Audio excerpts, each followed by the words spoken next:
And continuing our coverage of our top story tonight, 18 people were injured after a natural gas explosion in Springfield. 22 News reporter Ryan Walsh is still out there on Pearl Street overlooking the damage on Worthington Street.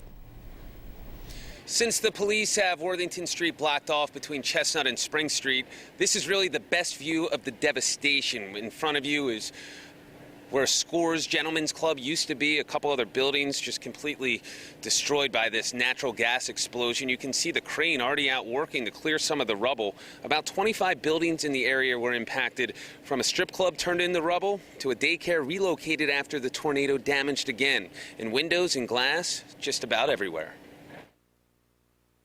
Really, this is a miracle on Worthington Street that there's no one killed. What started as a routine gas leak turned several buildings into rubble and had everyone from Munson to Westfield wondering what happened after feeling their home shake. Around 4:20, a natural gas leak was reported.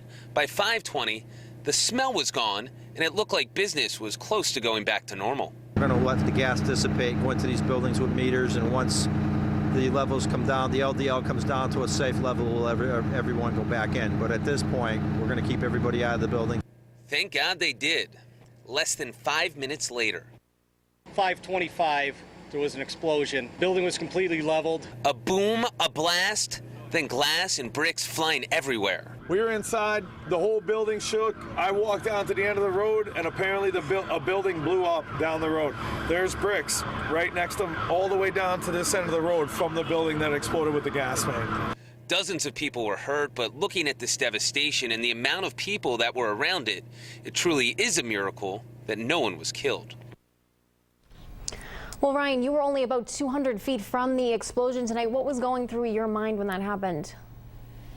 You really didn't have any time to think or react. After the explosion happened, it threw me to the ground immediately.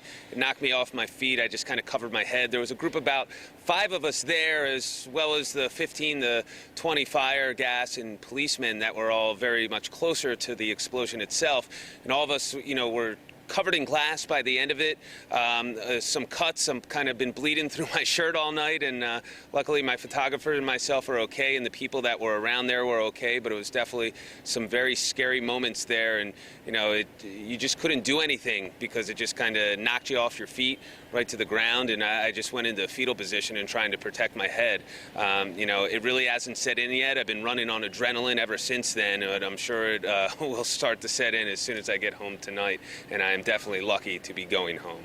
Live in Springfield, Ryan Walsh, 22 News.